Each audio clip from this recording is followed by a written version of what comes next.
कुरिन्थियों के नाम पौलुस प्रेरित की दूसरी पत्री 3 अध्याय। क्या हम फिर अपनी बड़ाई करने लगे, या हमें कितनों की नई सिफारिश की पत्रियां तुम्हारे पास लानी या तुमसे लेनी है? हमारी पत्री तुम ही हो जो हमारे हृदयों पर लिखी हुई है, और उसे सब मनुष्य पहचानते और पढ़ते हैं।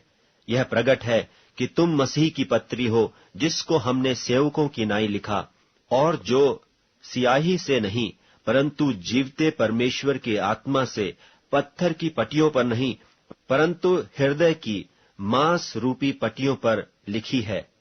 हम मसीह के द्वारा परमेश्वर पर ऐसा ही भरोसा रखते हैं। यह नहीं कि हम अपने आप से इस योग्य हैं कि अपनी ओर से किसी बात का विचार कर सकें, पर हमारी योग्यता परमेश्वर की ओर से है, जिसने हमें नई वाचा के सेवक होने के योग्य भी किया, शब्द के सेवक नहीं वरन आत्मा के, क्योंकि शब्द मारता है पर आत्मा जिलाता है।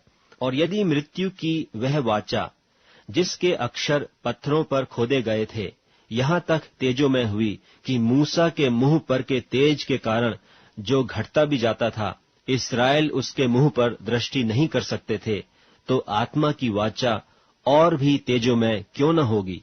क्योंकि जब दोषी ठहराने वाली वाचा तेजोमय थी, तो धर्मी ठहराने वाली वाचा और भी तेजोमय क्यों न होगी? और जो तेजोमय था वह भी उस तेज के कारण जो उससे बढ़कर तेजोमय था कुछ तेजोमय न ठहरा, क्योंकि जब वह जो घटता जाता था तेजोमय था, तो वह जो स्थिर रहेगा और भी तेजोमय क्यों न होगा?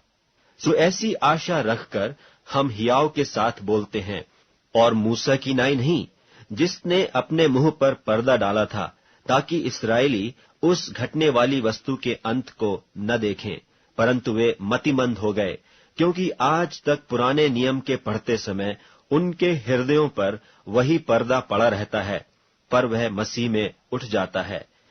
और आज तक जब कभी मूसा की पुस्तक पढ़ी जाती है तो उनके हृदय पर पर्दा पड़ा रहता है, परंतु जब कभी उनका हृदय प्रभु की ओर फिरेगा तब वह पर्दा उठ जाएगा। प्रभु तो आत्मा है, और जहां कहीं प्रभु का आत्मा है वहां स्वतंत्रता है। परंतु जब हम सब के उघाड़े चेहरे से प्रभु का प्रताप इस प्रकार प्रकट होता है जिस प्रकार दर्पण में, तो प्रभु के द्वारा जो आत्मा है हम उसी तेजस्वी रूप में अंश अंश करके बदलते जाते हैं।